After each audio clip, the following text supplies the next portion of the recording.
Hello everybody, welcome back to my channel. In the last videos, we learned about different stress indicators and we had to construct those stress indicators. Today we will learn about a stress indicator that is already available in the market. It is known as the OFR FSI stress indicator, that is the Fear and Safety Index stress indicator. So it is a daily market based indicator for stress. It has five five particular parameters on the basis of which the indicator is calculated. It incorporates five assets. And today we will learn how we can use FSI data and find out periods of stress and understand how the conditional correlation of a particular asset is with the market during those particular times of stress. So let us begin. So we just have to type OFRFSI. Okay. So this is the OFR financial stress index. It is the financial stress index, not the fear and stress index. I'm sorry. So here we have the financial stress index. See.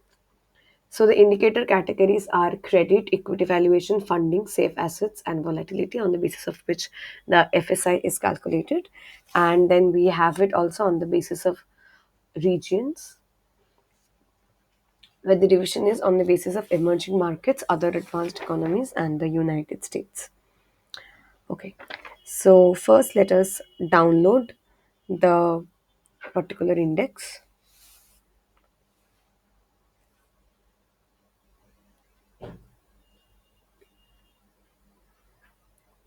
Okay, so we have downloaded it from the period 2000. However, in our particular data set, we were working in our stress index from I think around 22nd June 2007. So I will try to take the data from that period onwards. 22nd June 2007.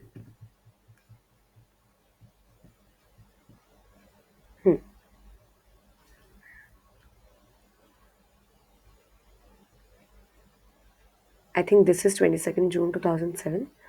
So let us take our data from this period.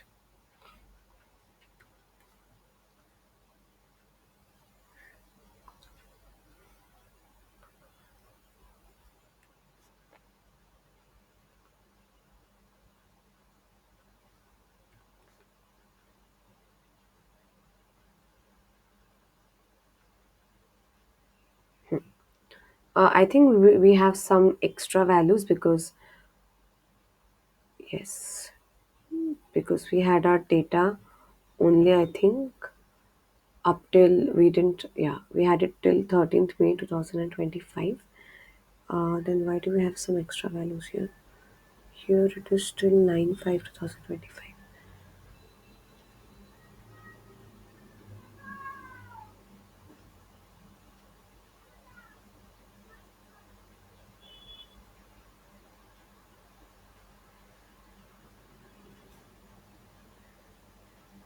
Okay, I think the dates are not matching, but however, that is not an issue. We do not really need to plot the. We do not need to plot the FSI alongside the CCOR. What we need it for is basically we need to actually first plot the FSI and understand which periods should be called the stress periods. So we go to recommended charts. Here is the chart. Okay. So the main stress periods that we can identify from here is this period. Okay, 3/1/2008 till, like, the stress period should be the rising part of the stress, not the falling part. So 3/1/2008 till 3/1/2009. That 1 year we can call it to be the stress period. And here 3/1/2020 till this period in the middle. Okay. So let us take this part of the stress from 3/1/2008 to 3/1/2009. So what we need to do is basically we first need to understand that this is the stress period, and we will note it down in our notebook that the stress period is from 3/1/2008 to 3/1/2009. Now that we have identified it, we come here where we have data on the CCOR touch, and we cut our data from that period, of that period. So it is from 3/1/2008, that is 3rd Jan 2008, till 3rd Jan 2009. So let's cut it up till 3rd Jan 2009.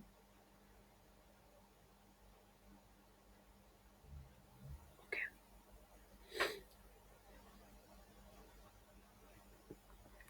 we have it till 2nd Jan 2009. Okay, so let us cut out this period and put it here in sheet 4.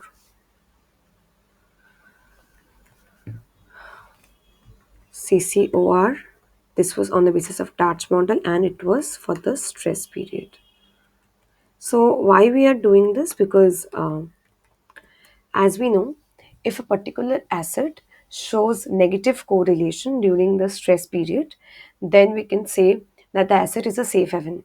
We are here trying to see if our particular asset is a safe haven or not. That is why we have cut it out for the stress period only, and now we will plot it into our EViews and see if we can call it a safe haven if the correlation of the asset is negative during the stress period.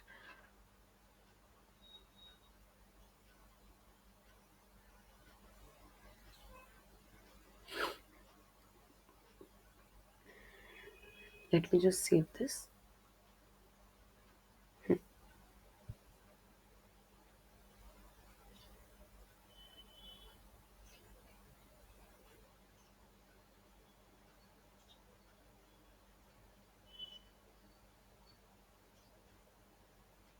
Hmm.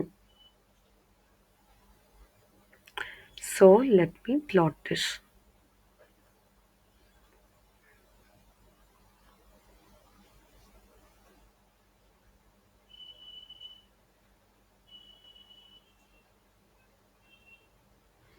Mhm. So as you can see that the conditional correlation which is plotted in the x-axis here, it is positive throughout. There is 100% chance that it is more than 0.48, and it is positive throughout. So I think it will be correct to say that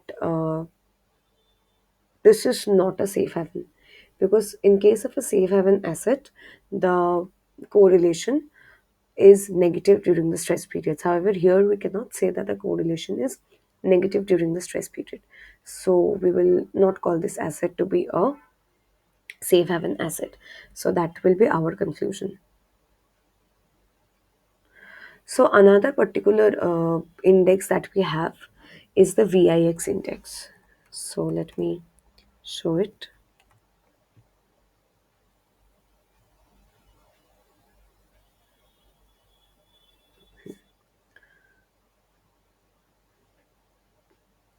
The VIX index only incorporates equity, whereas the FSI index incorporated 5 different assets.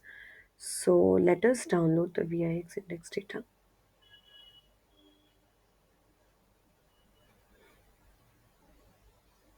Now let us plot it.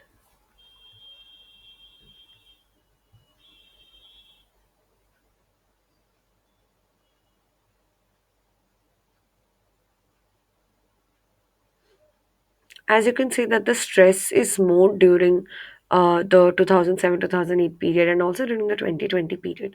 So why is that? Because the VIX incorporates only equity, and shocks like the COVID-19 pandemic, it impacted the stock market more than any other market. So here we can understand the amount of shock much more. So we can understand that the crisis was much at a much higher level, rather than we used to understand in FSI. Like in FSIC, the crisis period, it was just this much, whereas here during the 2020 crisis it is very high. Why? Because the FSI incorporates 5 assets. Okay, so even if the crisis in stock market is very high, the other assets which are stable, which are risk free assets, that neutralize the effect of shock on the stock market. But the VIX, it incorporates only equity. So only the amount of shock that is on the equity market is reflected here. So that is what we can understand from this. And also there are other index known as the CBOE fear index, the greed or fear index. And these indexes are always available in the internet, and you can do your analysis on the basis of these indices also, rather than constructing a particular index by yourself. So it makes it easier. So that's all for today. Thank you so much.